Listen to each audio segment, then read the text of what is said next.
Let's gaffer it up there, so it'll be fine. All right, so we're okay, we're live? All right, thank you all.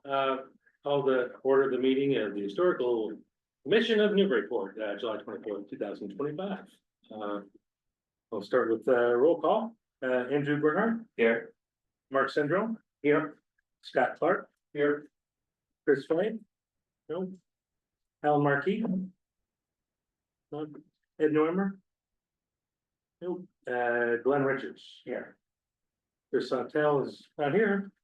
And Chair Biff Faust is here, so we have 5 here present. That's a quorum. We can continue. So also present, Caitlin Sullivan will report. And our note taker is online and will be joining us shortly. She had some issues. She'll be here soon. So let's start off 94 Ferry Road.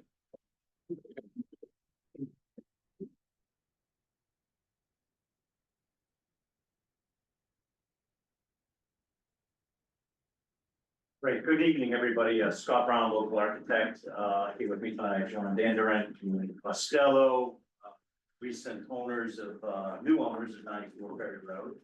And if some of you can remember, we were last before you on May 8th. Not sure all of you were sort of sitting on the hearing at that time. And at that time, we were before you for a request for a historical significance of this 1922 bungalow and also sort of an informal discussion. And at the time, an informal discussion because we didn't quite know what our plans were at the time. And on May 8th, the commission did, sort of vote it historically significant. We weren't certain of our plans, but we did know that, part of our future plans for this property involve a development here. And we did know that the location of this structure was problematic with these future plans. We did have some options that we did discuss in May. And 2 of those options involved picking this up and moving it and putting it on a new foundation. With both of those options, one of those was converting it to an ADU. And the second option was converting this to an accessory structure, perhaps a garage with a home office. And then the other option, which was on the table, was sort of full demolition. So since May 8th, we've had a lot of time to kind of evaluate this, and we're here tonight with, proposing to sort of fully demolish it. So we did look at the possibility of moving these. We did look at some quotes for the moving it, and attached to the back of our new memorandum, we do have a couple quotes.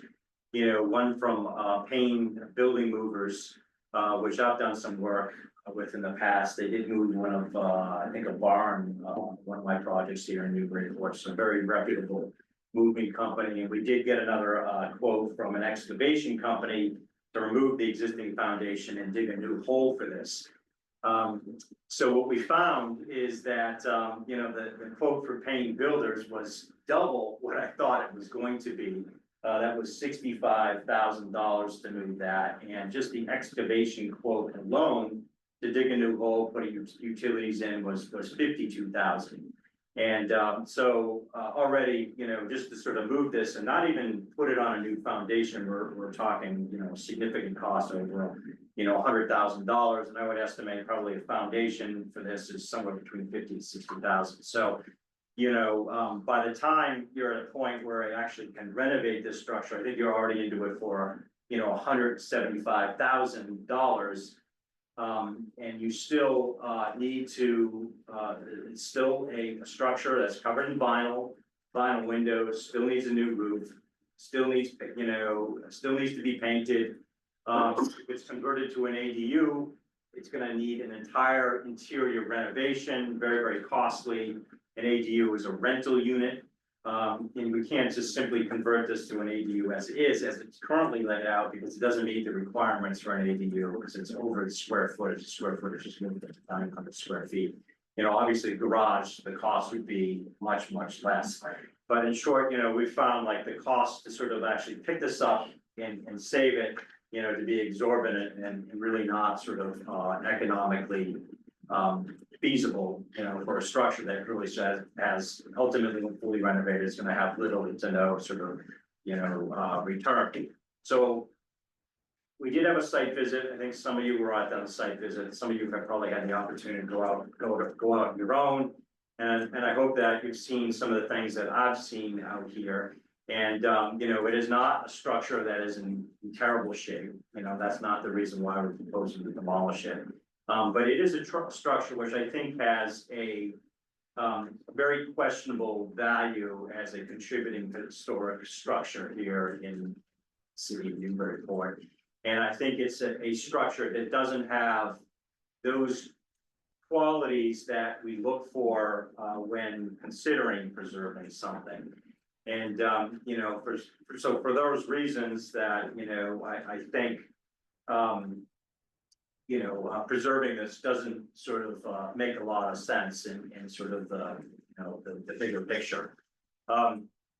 If you can remember at that May 8th hearing, we did have an immediate abutter here who was a member of the family that actually sold this property to my clients, and he had mentioned the possibility or a story that was in the family of some parts of this house that were possibly from the original St. Paul's Church, which burned in 1920. And St. Paul's is the church that is bordered by High Market in Summer Street. So I was fascinated by this and very excited about this. My office abuts St. Paul's Church, and we've done some work for them, and I really wanted this to be true. So what I did is I reached out to those folks at St. Paul's to see if they could find me some photos of what this looked like before it burned.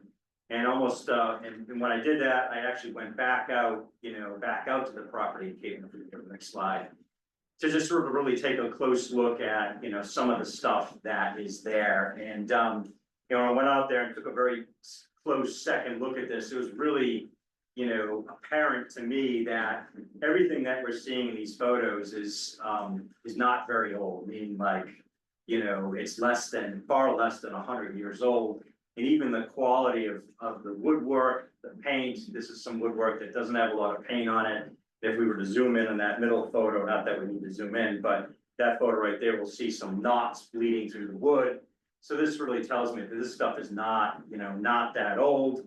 And even in that photo on the bottom left there, you'll see, kind of on the top there, sort of a standard kind of a 3.5-inch colonial casing, which is the same casing that I have in my 1978 house. So not very old, and you think about it, like these parts are simply just not on, and they do look a lot better in the photos than they do in person, are just not of a scale that you would find in a large church. They're of a small scale. So, and then when I got the photos, the limited photos I got, the church was able to send me, it was just apparent that there's just no way that any of this could be true. And I also went up to the attic, and I did see very early on when I visited the house, like one sort of charred beam. So again, I was kind of excited that this might be from the church, but I went back again, and there's only one charred beam, like in a very curious place, which is next to a chimney. So it could have been a chimney fire at this house, basically at one point in time. So next slide, please. So just a reminder, like what the neighborhood context is, this is a neighborhood with kind of a lot of sort of newer homes that are less than 50 years old. Really the oldest house in the neighborhood is at that in the bottom right corner at 99 Ferry Road. And next slide, please. That's a bad time. Well, that's it. Okay, so lastly, not that this has any sort of direct bearing on this project, I just thought I would just share the fruits of my labor, because who doesn't like to look at old photos, but you could see it doesn't take a trained eye to kind of take a look at these photos and try to sort of look at, what we have in this bungalow and kind of conclude that, simply that story of this, parts being reused from St. Paul's just doesn't sort of match up, what, my eye is, telling me. So with that, my clients have nothing further to add, no? So we would, respectfully request that the, commission find the structure, not to be preferably restricted. Thank you. I'll turn it back to the commissions and when I have questions, start off. Just one clarification, I think I understood this. Sounds like for the moving thing, it would take the total of both of those estimates, like not just the 65, whatever. 65,000 Plus doesn't the include, 50,000. Jimmy either, it's 75 if you want to. Right, so it's well over 100,000. Yeah, I mean, what estimate is probably 175,000, and that is to pick it up, move it, and put it on a new foundation, doesn't Also, involve. no rotation and only moving it 30 feet. Yeah. And Okay. it's still Yeah, gonna come out to about Okay. 50 or so more. when you still have a house that you sort of need to, Yeah. fully renovate to make use of it, And you've looked at the position of it on the property and is there any other way to split up the property and not have to move it? I mean, No, it's right in the middle of Through the setback requirements in town, yeah. Yeah. It's just, it's not possible. okay. Now, does it have a basement? If Is we, there a basement in the house? thank you. If, do we have a public comment period for this? Okay. Yeah, so. Just so you know, I'll open up for a public comment in this moment, but, does anyone else on the commission have any other questions? Is there any thought of salvaging any of or some of the parts of? Yes, there are actually, there's a couple of the doors on the house, so we're gonna repurpose those, do a new build. They are pretty cool looking, there's no sense in getting rid of them, I have them stripped down to bare wood, refinish them, and repurpose those. There was some Okay. talk at the first presentation about sort of the interesting architectural aspect of the sort of the tower on top and things like that, so. The dormer, The door. Well, just that, the stuff on the interior too, there was a lot of like really, The arch like, and the, yeah, not the- there, not there. well, no, just like, like they built in that one space, it seemed, inside of that dormer, like it's. Like it was fully built out with, the wainscoting and all the kind of trim. I really think that's the only part of this house that is 100 years old. Yeah, Yeah, everything else has been kind of redone in the last 15 years. yeah, I think.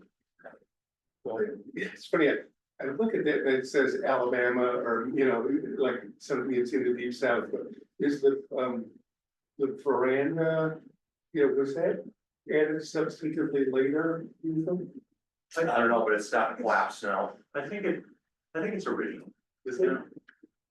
There's nothing there that tells me that it's not. except that the posts are hollow.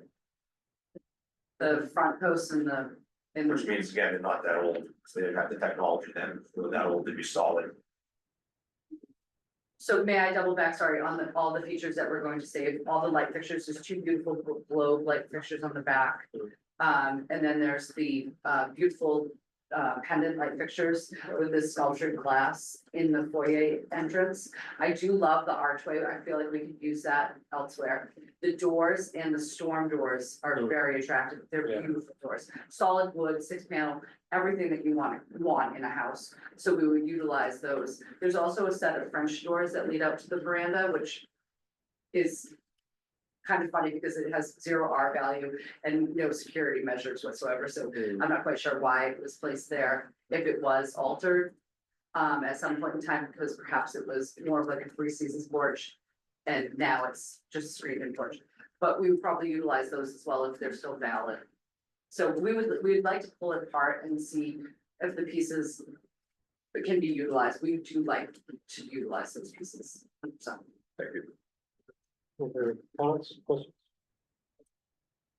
All right, well, I can open up for public comment. Is there anyone online, and then anyone here in the room has anything to add or to question? Sure. If you give your name and address for the record.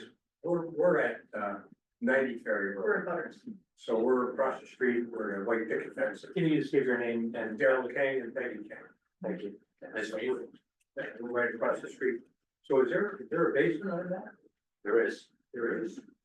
So, but moving it, if you moved it, which way would you go? Toward most? Towards Mosley. Toward Yeah. Mosley? Yes, correct. Very.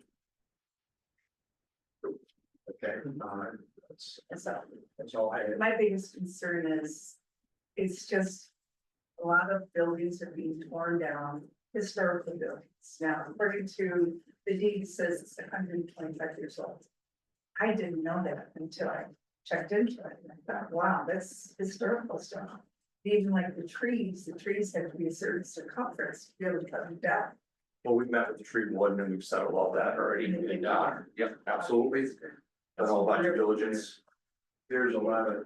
There's a lot of rotten trees there too. Yeah. Yeah, sure you folks. Well, we've been looking at those for 30 years. Well, nobody's done anything on that property in 40 years. Yeah. Forever.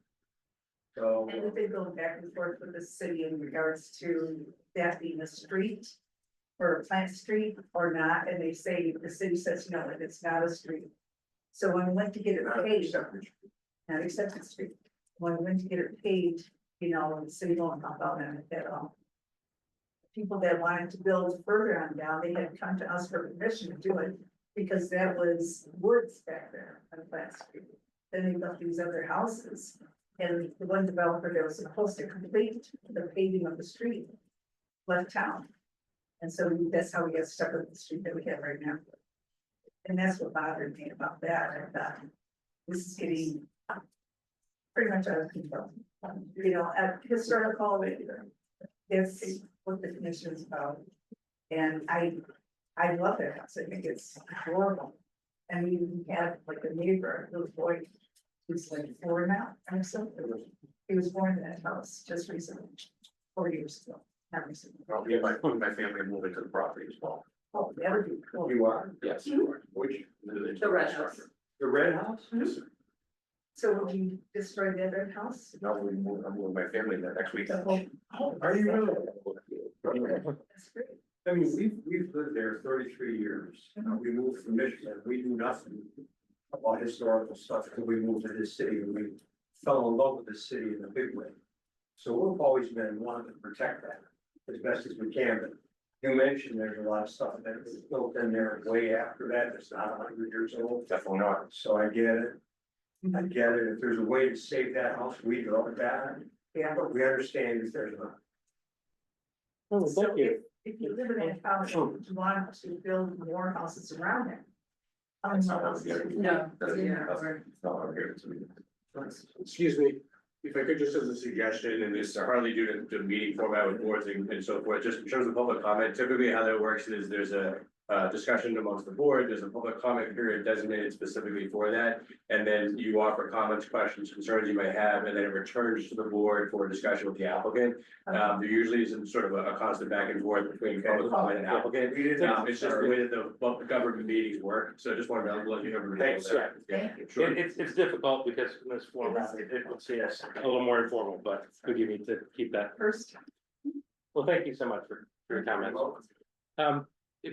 So I don't know, anyone else like to make? I guess I have, it sounds like you're trying to keep some of the, things in the house, and that's actually like. Is there someone online? Oh, okay, oh, Oh, I'm sorry. all right, who is Hey, you guys Daniel hear me? Powell?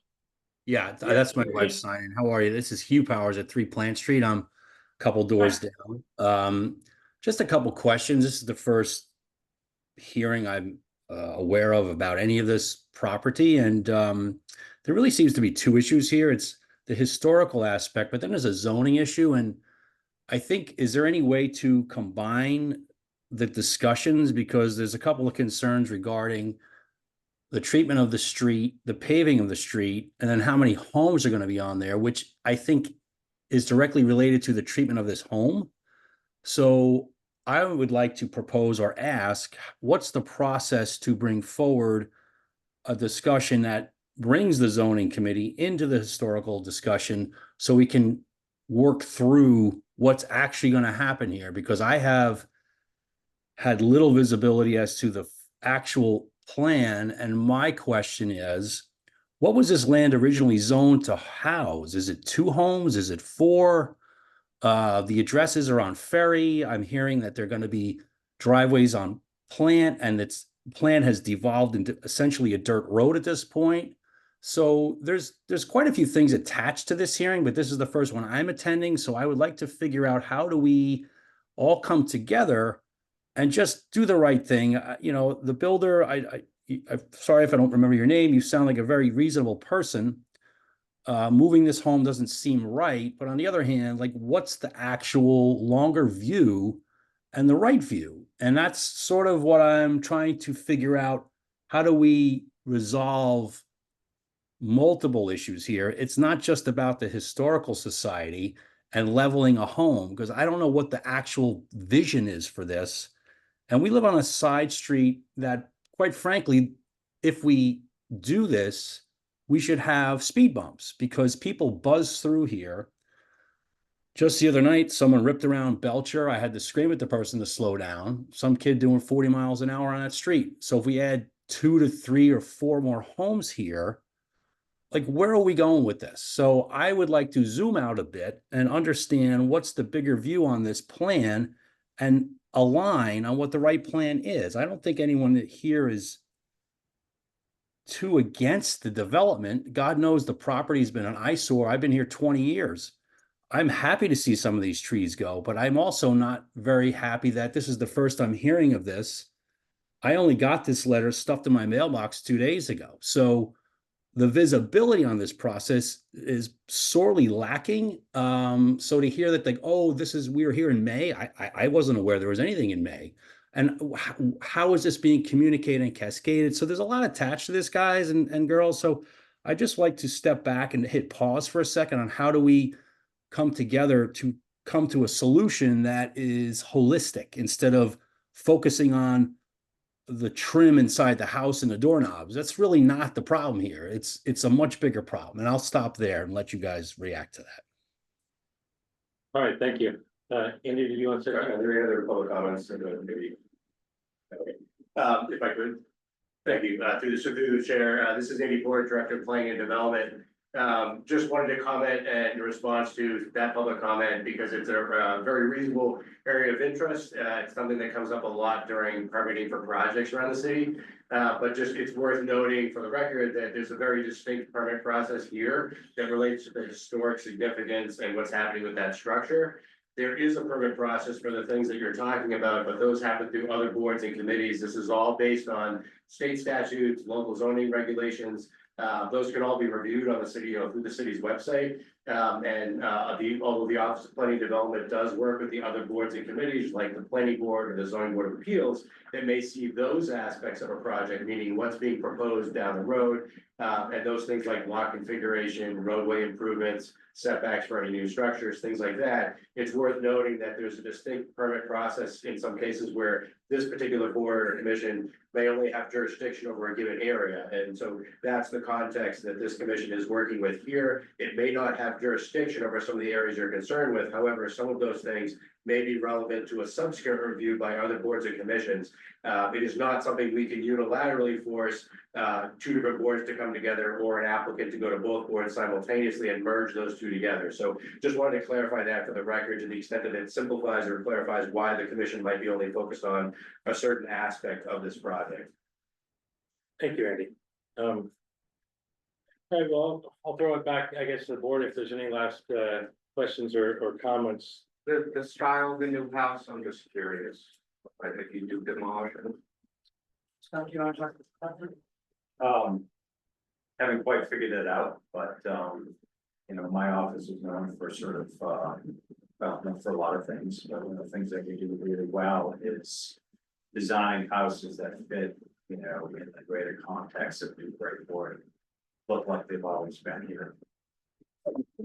Question is, the word development came up earlier, but this is not a development in the sense of like a subdivision or anything. Could you clarify exactly what, just not in detail, but just, I think this is going to be 2 structures. Is that the idea when you're all done? or something, Well, this is a rather large lot, right? and, I said this back in May, we have, the potential for 4 A&R lots on this property. That stands for approval not required, so there's 4 conforming lots on this property. So it could yield, it's maybe it's 4 single family. And that last public comment, something like that, you have to go through. It does need to go through the planning. Okay. Yeah, and just for the record, again, that would be the appropriate point to discuss things like roadway improvements or, things of that nature. Again, it's just that each board may have a different jurisdiction, they're not, and this is all going back to state statutes as well. This commission simply doesn't have authority over some other aspects, although those are all worthwhile considerations, as was mentioned by the person who spoke during public comment. They're just not something that can be handled here. Yeah, again, it's early, in the, sort of the evolution of this project, and, I guess it is possible that, we may need to go to the Board of Appeals at some point. Just not sure. Right. Right, well, if there's no other comments, questions, I think, basically what we need next is, a motion, to consider for preservation. We can vote on that. Let's preferably preserve that. Oh, I'm sorry. That where we're at, and the scheme of things, I think. See, it's historically, it's historically significant and considered for preservation, so we need to vote if it's preferably preserved. All right, so I'll make the motion that the structure is historically significant and preferably preserved. I'll second the motion. Thank you. So we're voting for preferably preserved. Preferably preserved, Okay. correct. So if the vote passes affirmative, then they're under a 1-year delay. If it's not, then they can go about their plans, right? All right. But vote to lift it one in the so choose to. So yeah, so the vote on hand is, the motion is to, that the structure at 94 Ferry Road should be preferably preserved. Andrew Bernhardt, No. Mark Sandro, I'm very torn about this because it's kind of a neat structure, but I think I'll vote no also. Scott Clark, No, let's see, Glenn Richards, I'll vote no, but after the vote, I have a sort of a suggestion or amendment or something. But after executive vote. I'm gonna vote yes. That's 4 nays and 1 yay, so that motion does not pass. Yeah, could you, so this means that you're basically allowed to proceed with your plans of demolition. But, I think it would be appropriate to somehow to document the place before it's demolished. You already have some of that done, so maybe, Mr. Brown has probably either personnel or a camera or. Professional. Yeah, whatever, just that, so there could be at least a record of what was there, so as a token of, preserving that little snapshot of that local history, most of which is kind of gone already. It wasn't part of our motion, so it's not something that you would be. I guess we can require it. It's required, but, yeah, I Sounds would. like you're amenable, though. Who's the keeper of that history? Oh, what we typically do is have those brought to the planning office and they put it on the file there. And I can also suggest a historical society. Yeah. They would welcome that kind of documentation. Excellent. Because they have records of a lot of the They architecture. just want preservation trust or? No, the historical, the Museum of Walter. Oh, okay, yeah, that's one very good. 100% where. Yeah, all right, appreciate it, Greg. Well, thank you so much. Thank you so much. Thank you. Have a good day. Thanks. All right.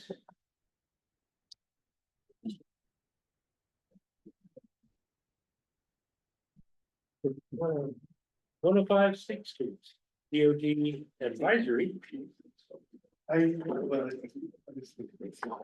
So we'll be hearing, for the structure, it'll be determining, basically at the end of it, if myself or someone else should write a letter, a recommendation or work on that later, but. Just wait 1 second, so Sure. Scott can kind of take a breath here and turn his head to Figure downtown. out what project this is. Busy A guy, building that's a little bit older than 100 years old. busy guy, this Mr. Brown. 125. A little bit older than 125. Yeah. So while Scott's getting ready, for the record, Lisa me telling the cost of 30 Green Street, Newburyport, and as you all know, Scott Brown is here with me. He's the architect on the project. And this is Blake Wilcox, who's the owner of 105 State Street LLC, who is the owner of the project. To go to the next slide. So, Blake proposes to renovate this structure, rehabilitate it, and construct an addition on the rear of it. It's currently an existing non-conforming multi-family structure. Ultimately, the structure will include 6 units as opposed to the 14 that are in there now. Parking will be provided on the site and meet the zoning requirements. There are later added external stairways on the rear of the property that we're going to show you. They're going to be removed, in addition to a small brick and wood section off the rear that we're also going to be removing. And then there will be a new rear addition to be constructed. So the total demolition will be 36.7%, but importantly, the north, south, and west elevations of this building will merely be rehabilitated and not have any changes on the facades. So you can go to the next slide, please. So the property is located in the R3 zoning district in the downtown overlay district. The building was constructed in around 1850, if you're the assessor's records, which never really like to go back all the way.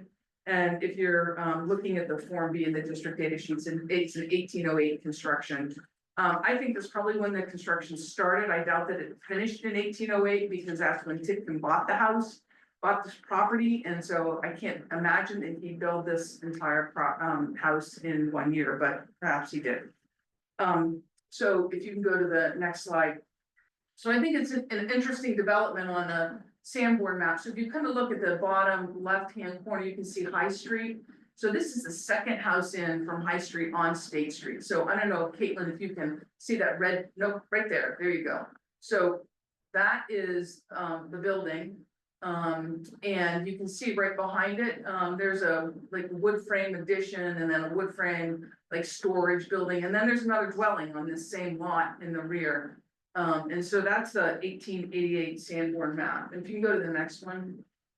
I always love these because you see the evolution also of when we get lots in your report. So here we have the lot lines are in now on this map in 1894. But interesting that the house in the back is now 2-family. It went from a single family dwelling to a 2-family dwelling. You see the dotted line in the middle with the indication on 2. So this building always had, this lot had originally some pretty good sized buildings in the back of it. Next slide, please. 1900, by that time, that big building in the back is gone. The shed seems to still be there and that wood frame addition on the back is there as well. Next slide, please. 1906, it's the same in the back. And if you can go to the next one, 1914, it's drawn a little bit different. I'm not really sure what happened with the artist that year, but I think it's the same building, and the rear is still empty in the back. And then we go to the next slide, please. And now we are at the 1924 assessor's map. And you can see that's essentially the building that's there today, absent the external stairways and kind of shed that comes off the back of it now as well. There is that like square shed thing that's on the side. I'm not really sure. It's like maybe it was a garage or something that's independent there. I don't know what happened to that, but it's obviously not there today. If you can go to the next slide, please. So just to give you a little history, the data sheets, of course, describe this as architecture as a federal structure. That is not a big guess for anyone. The title for the land is traced back to Moses Brown, who in 1805 conveyed the land to Abraham Wheelwright. And Wheelwright then conveyed it to John Titcomb in 1808, which is why I think he probably started the house then, but necessarily he did not finish it. Thereafter, the trustees of the estate of Titcomb conveyed it to George Oden, describing the residence of the late John B. Titcomb. And just to give you an idea of who John Barry Titcomb was, he was a member of the Newburyport's wealthier class, as evidenced by this home. He served as selectman for the town of Newburyport in 1800. Same time, he also was appointed to the committee to consider laying out the New Hill Burying Ground, which is now a part of the now Highland Cemetery. The Titcomb family lived in this house until 1850, when it was sold to John Oden. In 1865, it was purchased by Curtis Raymond, in whose family the house remained until well into the 20th century.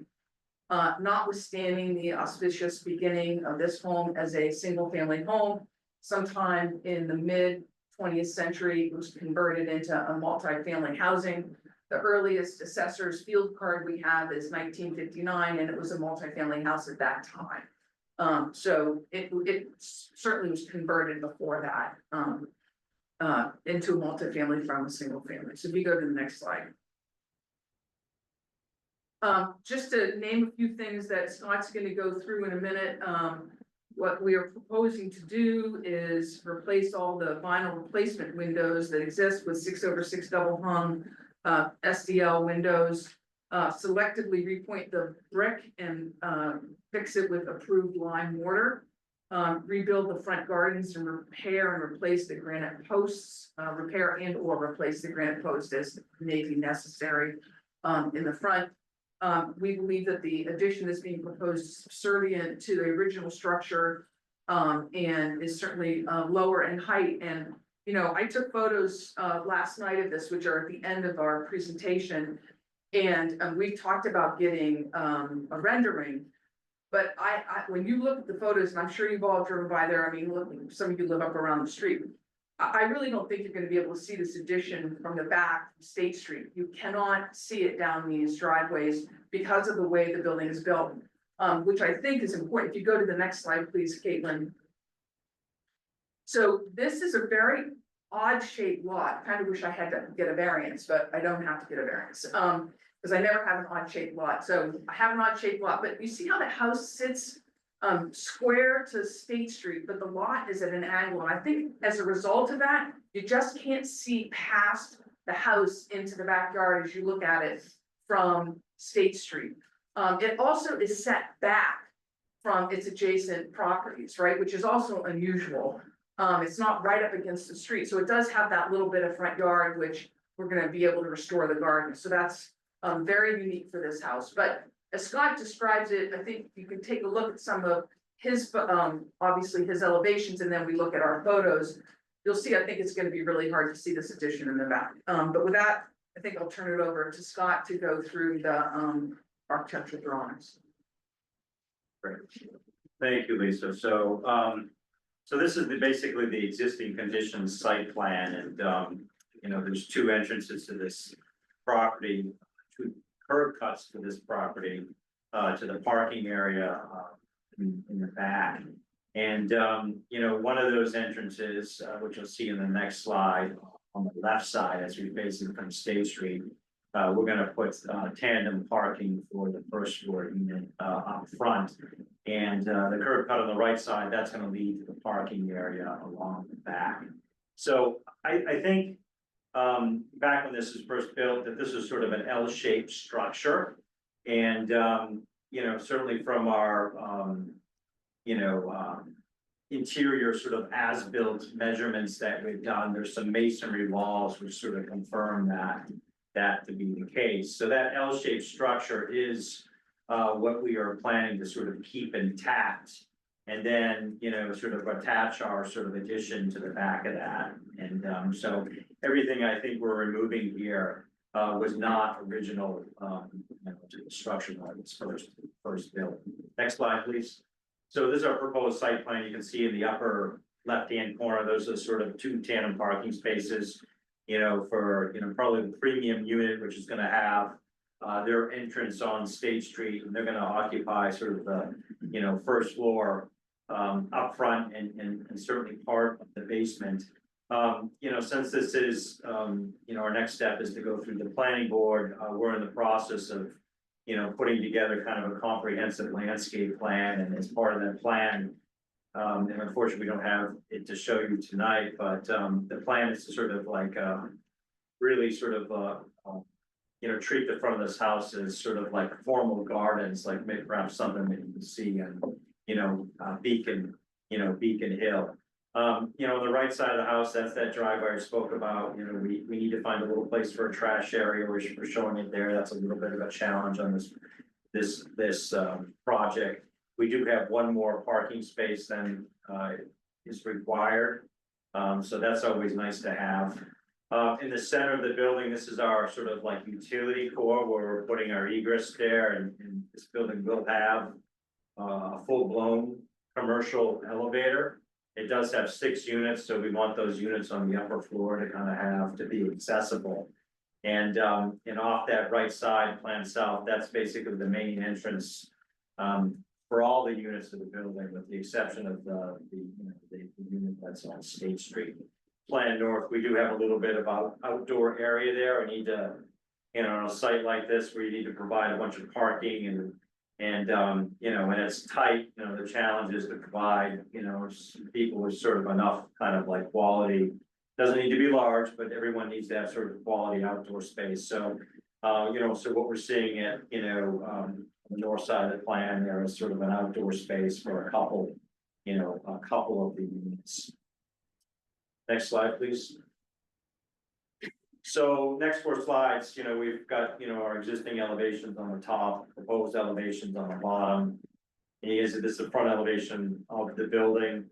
It's just really not much, really anything that we're doing here other than,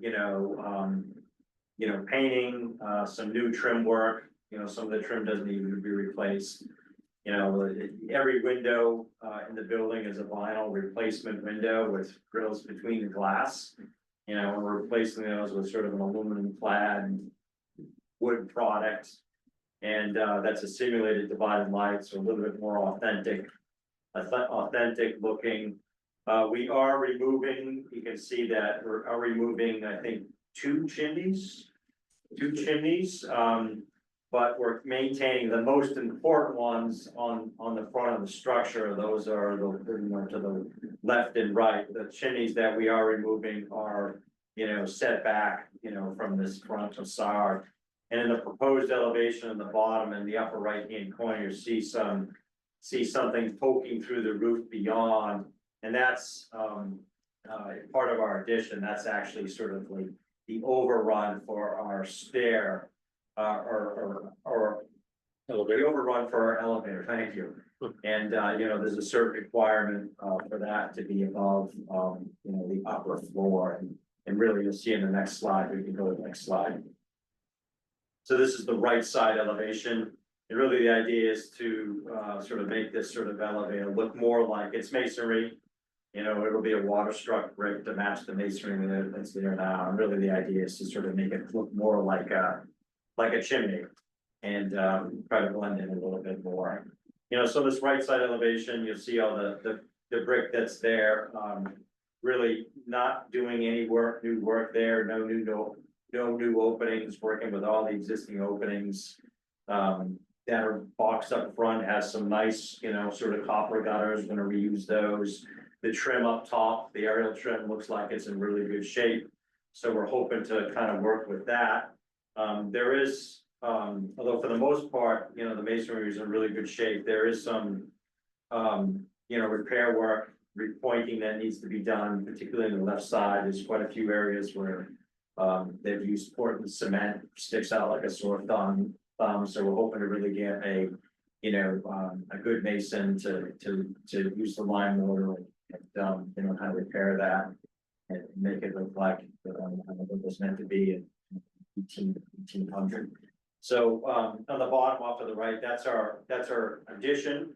And we're treating it very differently from the front, front of the house. It needs to be sort of distinct and look like something that's new.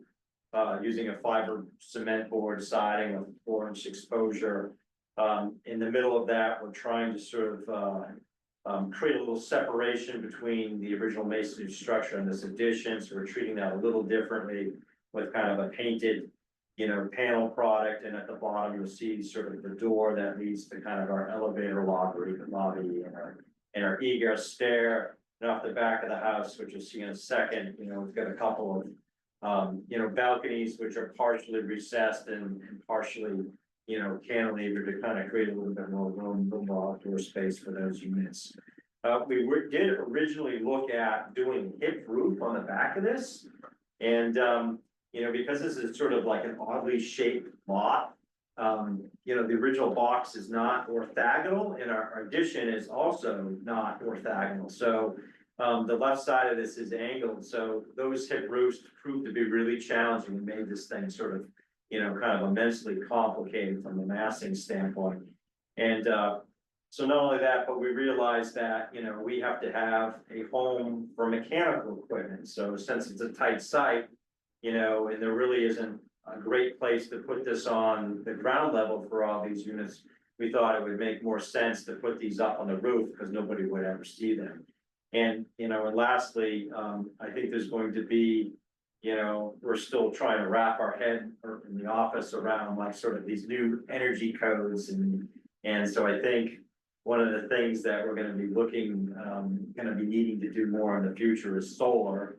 I think it's actually a requirement here in Newburyport for certain projects. So, solar on kind of a hip roof with the new setback requirements of the fire department is super challenging. So for all those reasons, we just decided to go with a flat roof up there. It's a little cleaner.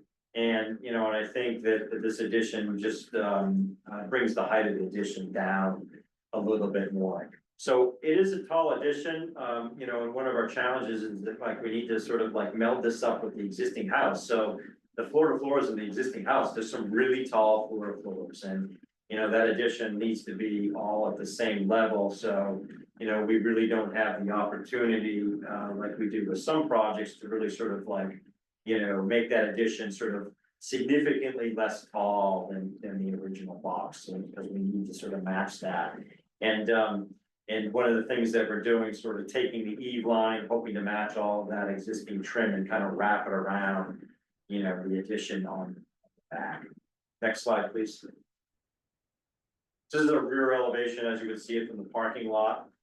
And you can see that it might look a little bit funky in the bottom right corner. In fact, Blake asked me about this. Said there's like a glitch in your software. I'm saying, no, Blake, and that's actually what it looks like, because the building is skewed, particularly that side, because we need to sort of adhere to, it's an oddly shaped lot, need to meet the setbacks. So, that side is at an angle. So that's why it looks like that, in the lower right corner. You can begin to sort of see, where we're proposing to put some of our mechanical equipment up top, tucked away in the center of the structure, won't be very visible. And,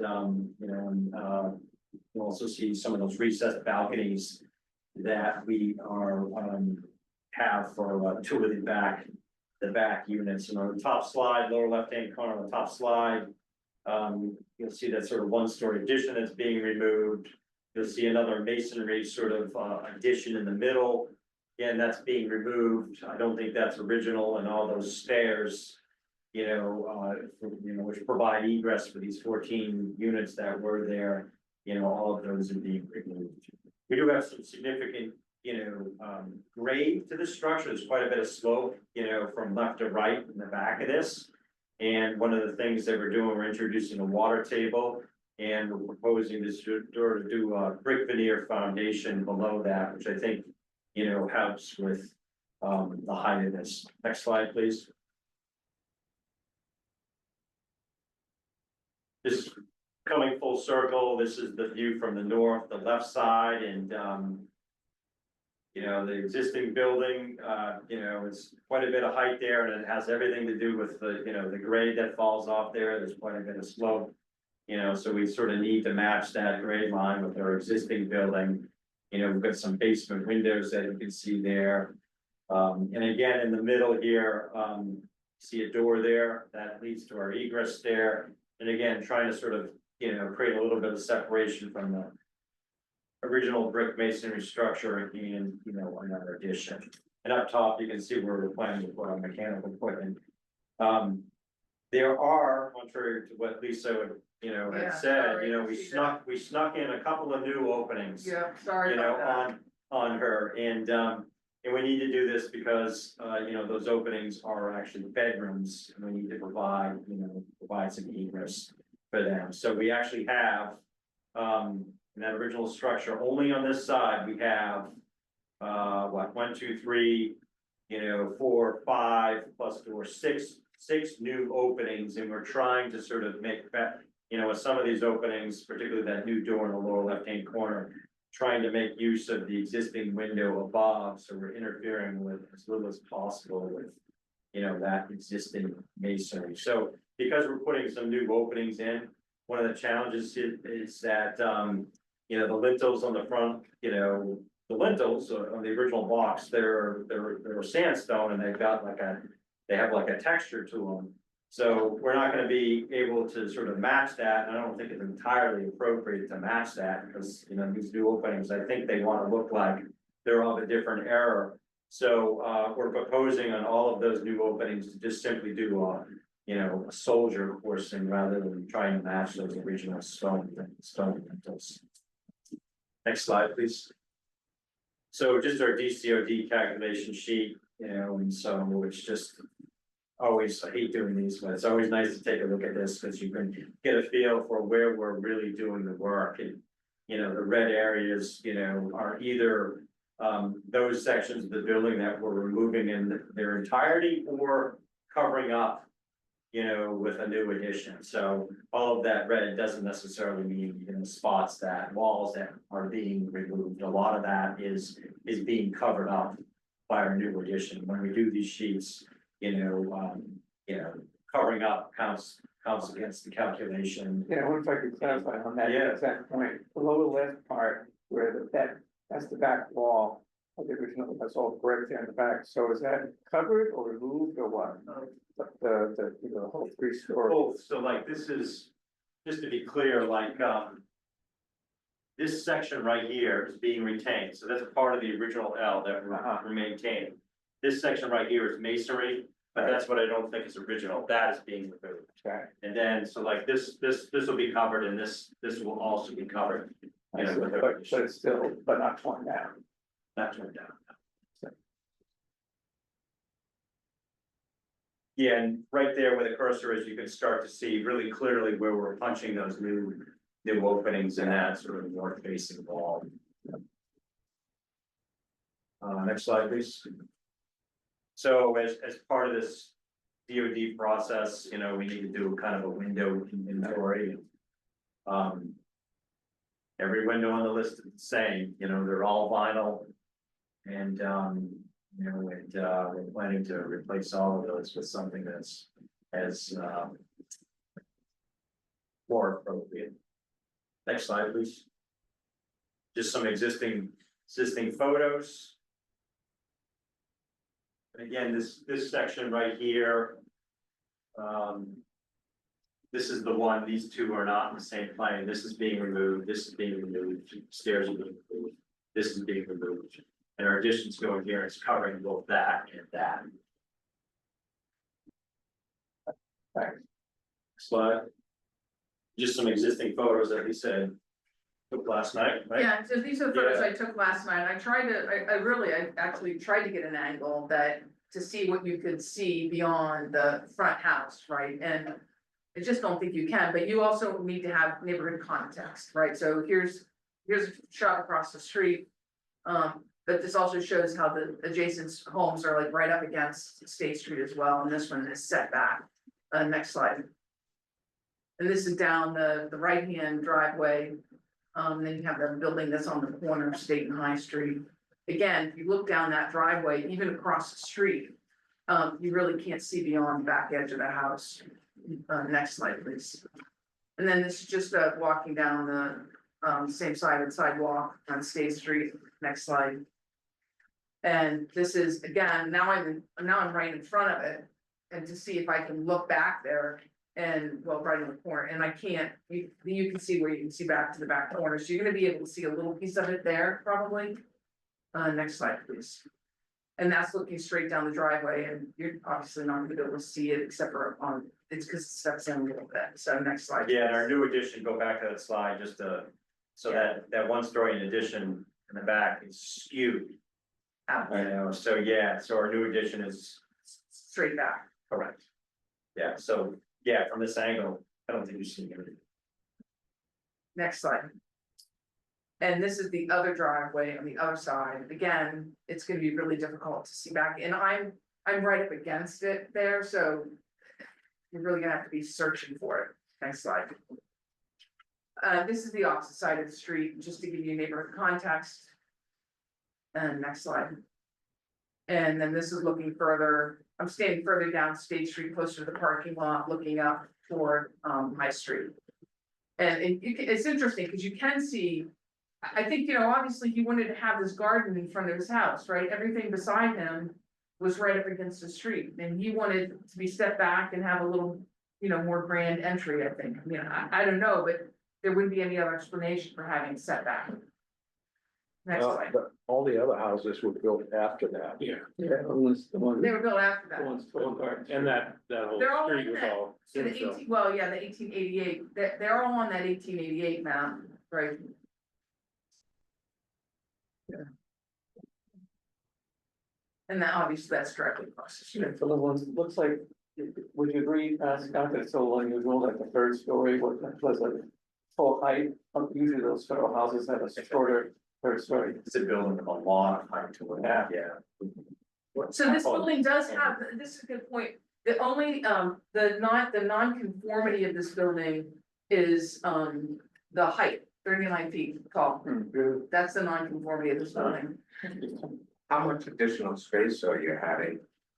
On square feet? 150, would you believe me, or?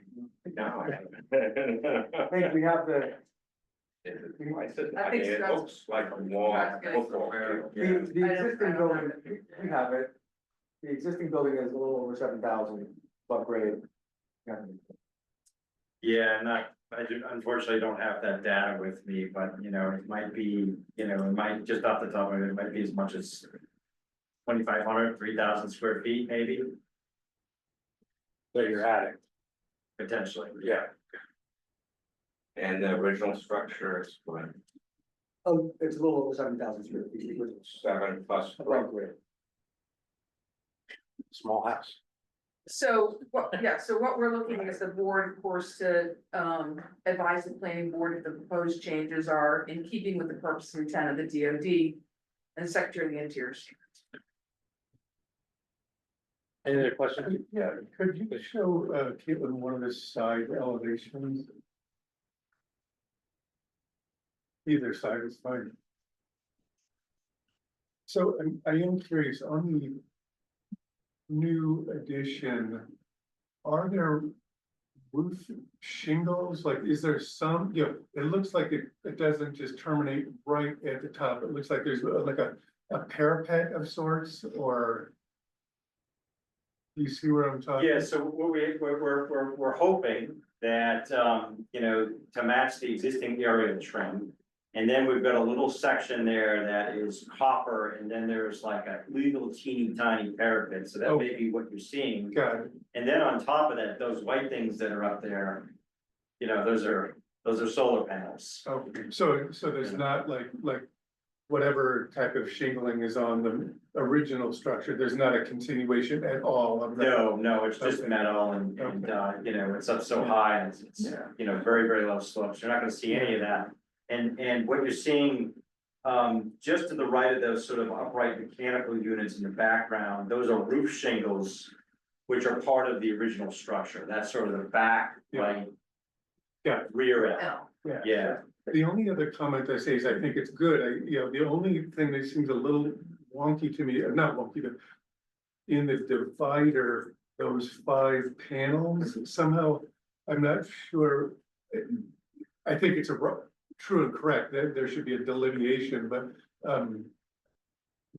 the paneling seems Do you, I can't articulate what it is. So you're pointing out something that I've personally struggled with. I do Okay. think there needs to be a delineation and, Yeah, we looked at a couple different things and we came back to this panel book and yeah, thinking that, you know, it's all painted the same color, so I think, in reality, it's gonna be less sort of, less contrasty than we're Yeah. seeing in the rendering here, but I am happy to take, you know, well, cause I hate you. take another suggestion, because I still don't feel like Yeah. that we've like, Because You would nail it you could there. imagine somebody saying, okay, let's put a AZAC panel on top and put some 1x4 around the edges. yeah, But I wouldn't expect that you would do that, but you could see how you could go there visually yeah. from that image. The other thing I, you know, forgot to note is like that particular section on this side is set back.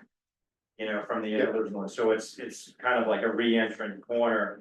And on the other side of the house, like, you know, the addition is just not in the same plane. You know, as the existing structure, so we've been careful about trying to sort of set that back and, you know, make it subservient. Which is where they're- Then where this new structure is. Butting up to the old structure. And you're not demolishing the walls, so is there gonna be this interior space? With the brick wall and a window? On the inside, is that kind of the intent? Well, if we could go back to, Cause I think for me, when I saw all red on the back. A0, like our, proposed site plan, A0.0. It's a, there you go. Right here, so this shows quite clearly where, and we can zoom into that area right there, so. Yeah, we haven't, like at this level, we haven't really thought about like interior finishes, but. I mean.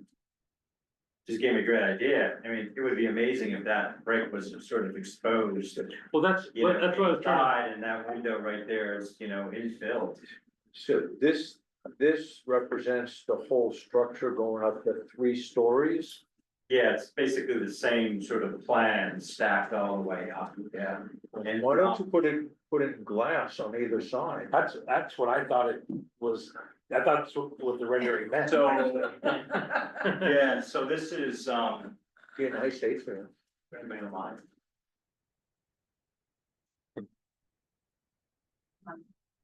So, this is the main entrance to the building right here, and it leads to this elevator lobby right here.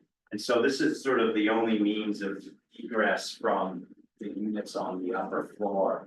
And, so because of that, this needs to be sort of a rated closure. So we're actually not allowed per the building code to actually have, you know, any glass there. You know, on the other side, we could do that. And, you know, and like this is sort of like set back and it's only jogged in at the, you know, first floor. And, so at like the upper floor is like, you know, the plane of the wall is in the same plane. We're just really trying to differentiate between materials. So on the upper floors, that is part of like the units up there. So it is possible that could be glass.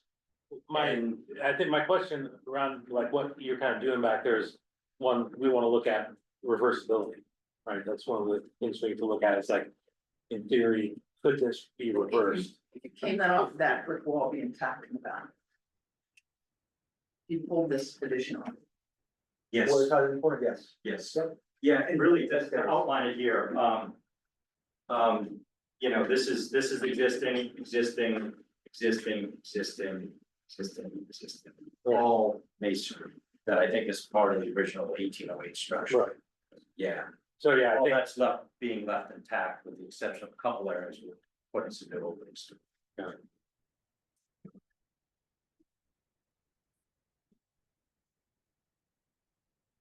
any other questions, comments? One question Diane asked has nothing to do with our decision here, but it looked like on the existing floor plans, these quote unquote units look like a room in the bathroom. Yeah, no, they're all little, the fire department is so happy that I mean, like, am This I is- misreading it? It looked like, all I could see they're was like, studios, some of one them are room. studios, some of them are very I small didn't see any studios. kitchens or anything. No, it's a room in the back.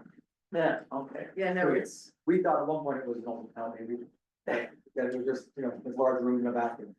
Okay, all right, I just wondered if I was misreading that. Anyway, Well, that, I mean, explains why I was kind of mystified about how many units were in there. I knew it was multi-unit, but I didn't realize it was. so many. There's some questionable life safety issues. Yeah. Heard, isn't there like a unit with like Yeah. glass that you need to break to reach through to unlock? There's a sign, there's a little hammer next to this glass, and it says, break this, reach through the glass while you're on fire and unlock the doorway, and then egress out, and there's several units like that in there. well, thank you for clarifying. All right, well, if we don't have, I would like to know, I guess, if. Is in the end, for myself, probably is to write this letter, and I would like just to kind of know. From the board, what your. I guess pros, any cons that you see in this plan, that you want to kind of. Contain within that letter. Yeah, personally, I looked at it from the point of view of the, standards and so on, and. I think they've done a reasonably good job of trying to accommodate, like you said, the subservient setback, not visible, even those problematic panels we talked about. Like where they're inset and where they are, especially the ones on what would be the right side. I mean, who's going to see those, right? But so I think I hate that, it's regrettable to always to lose an old chimney. But that's about the only real, speaking of chimneys, I see you've got fireplace exhaust panels there on the side. So does that mean you're not gonna be using that original chimney for real? I think it is, two flues for 3 units. Yeah, so that like there'd be. We have a unit on each floor there, and it's common to have, right, old fireplaces don't have a flue for each fireplace. So that would be a challenge, for us. So Yes, we're hoping to sort of abandon the wood burning part. No wood burning is allowed. Even now, they're not. And then would be a code issue there. Yeah. 7. Yeah. You can't have wood burning chimneys like this in a building like this. Mark, did you have something? Couple of comments. I think it's a pretty ambitious project. And I think it's respectful of the original structure. I'm not happy about the fact that one of the chimneys is gone, but if you look at the pictures, you can't really see that chimney from State Street, so I think it's not totally unreasonable. I did have a question. Are these chimneys at all used right now? No, they're not. They're not used. And do they need any maintenance? So what we do with these, that's a great question. I call them whirlybirds. So we put copper, so we ventilate these chimneys still, because if you just cap these, they'll destroy themselves quickly. So we've done this on multiple homes down Newburyport. We've learned the hard way. If you just cap them, you're gonna have problems very quickly. What we do is we actually still ventilate them. Yeah. With a copper whirlybird, right? But you still get some draft in it through, and it helps to actually maintain the chimneys from destroying themselves and having condensation issues. The mill, they will not be active, but we will store them inside and out, make sure that they don't. It's whirlybird, is it something, What's the right word here? It's like a, The heat, fan. Yeah, so as the wind blows, it catches it and you spin it, it Right. creates a negative Yeah. draft, and it draws some ventilation through the chimney, so. I knew what you meant by the word. Yeah, but- yes, yeah, yeah, are we it's more of a gonna Midwest. see, are you gonna see these little? Yeah, but it's the right thing to do for the chimney. That popcorn thing that popped up like. They're very nice. Take a walk by 21 Middle Street. We put them on there and they're copper, they're beautiful. They patina. And it actually is a good thing to do for the chimney. We can cap it. No, In I 10 years, agree we on a that. long thing for the chimney. Yeah, so I agree with the idea of keeping some. I'm not completely done. Yeah, please, I'm sorry. I I think the treatment of the exterior of the addition is questionable. I almost wonder why you don't make it brick as the rest. I know you want to make it different, but it really poses some questions and difficulties when it comes to the intersection between both of them. But I think in terms of the integrity of the building, keeping it all brick would be kind of nice, but that's an aesthetic issue, not standard issues. And otherwise, I think, putting solar panels on there is certainly a good thing.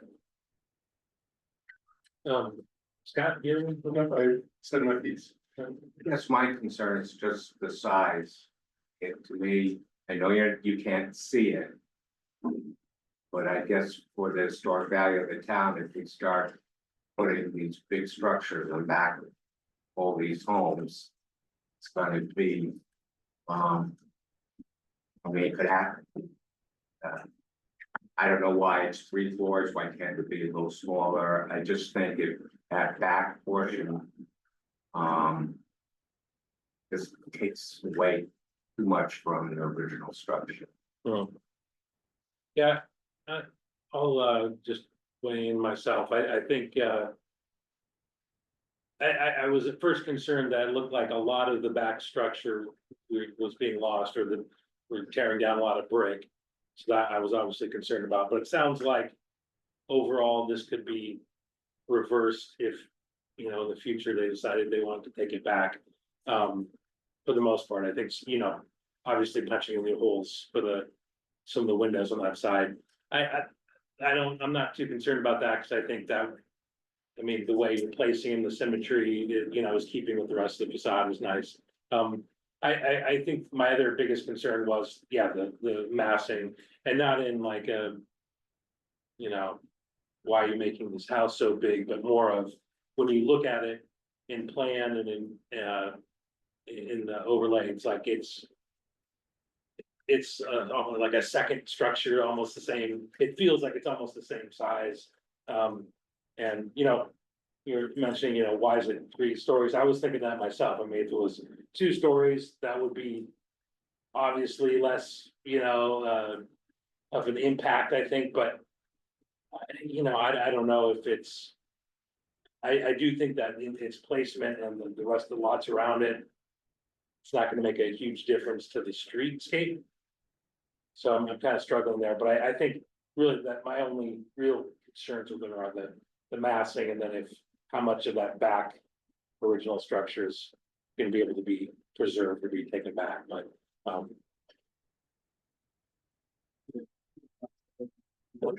so what I'd like, I think, is sometimes we'll make a motion to write the letter, and then whoever would write it, and it'll just, and then we're kind of done. But what I'd like to do is to write something up, and then our next meeting, just have the board meet and just all agree to the whatever I come up with, just so we're on the same boat. So could we, would it be possible for us to get a draft before the next meeting? So Oh, yeah. if we came to the meeting, we could offer any. Yeah, absolutely. Yeah, I'll try to get it as soon as that's available, so it's on part of our meeting draft. Thank you. So, yeah, I think someone could make a motion to Write a letter. yeah, make the chair write a letter in regard to 105 State Street. I'll make that motion. Okay, all right, thank you. I was like, Who is that second? Is that Andrew. Okay. All right, so a motion for me to write this thing. Andrew, yes. Mark, yes, and Scott. Yep. And Glenn, Yes. and I guess I'll vote yes. You did so vote no. I'll vote it. All right, so yeah, we'll as soon as I have something up, I'll make sure we get it. Thank you very much. Thank you. Thank you. All right. Approval of the minutes. I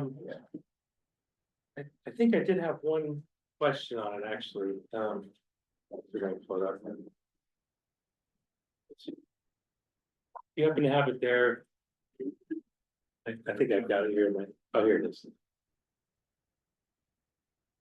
There was just one thing that Andrew said. I want to make sure that it was The. Oh, under the general business, it said Andy, he said they might wish to adjust the time frame so they would not need to review the post WW2 era. That we would not need to review it, or that we would need to review it. Sorry. I thought you were saying with these post World War II points that they might not wanna review those type of things. Oh, yeah, I mean, again, it's, Oh, okay, okay. yeah, I mean, I know this is, and it came up in your meeting earlier this week with the city council. Yeah. You know, the policy debate question and obviously going back, I mean, I know in terms of regulations, I'm just gonna just, in terms of regulations. Sure. What you feel, if anything, should be adjusted, and, you know, some of that might come in your permit process, but some of it actually requires, or, you know, goes back to the ordinance change. Okay. Yeah, I just. Yeah, it makes sense now, okay. Yeah. Alright, Okay. was anyone, care to make a motion to approve the minutes? I hope we have enough folks here to. That approve. Motion to approve. Well, they minutes actually, we only have three. I was not. And Mark was not here. Oh, yeah. So we only have. You just carried the next. Alright, yeah, so, we'll Next meeting. carry that to the next meeting. Alright,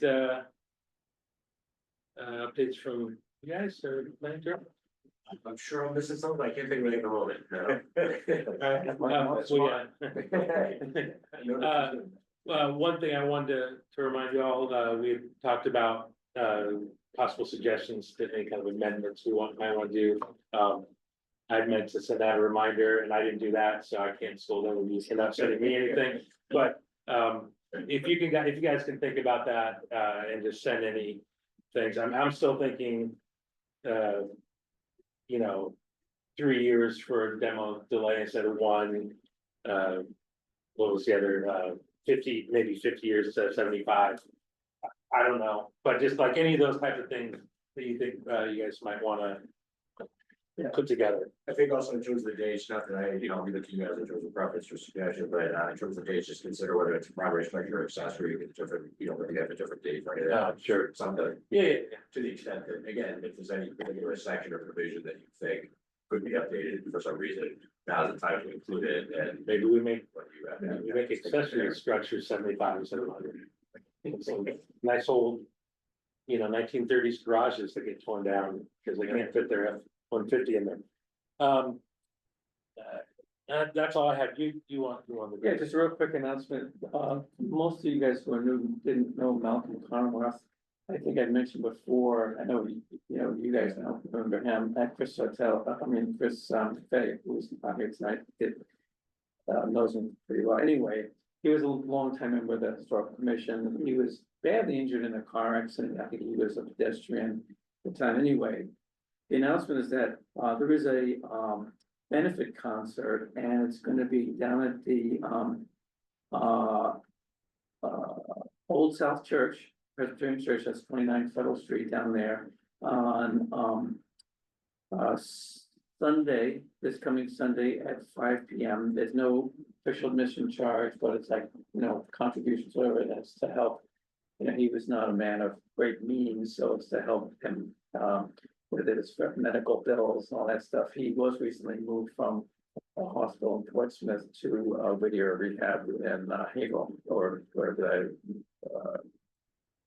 White House right up 195 there. So anyway, I just want to let you guys know, if you're not sure, there's that was in today's paper, mention of that. So if you want to see more information on that, I can show you that.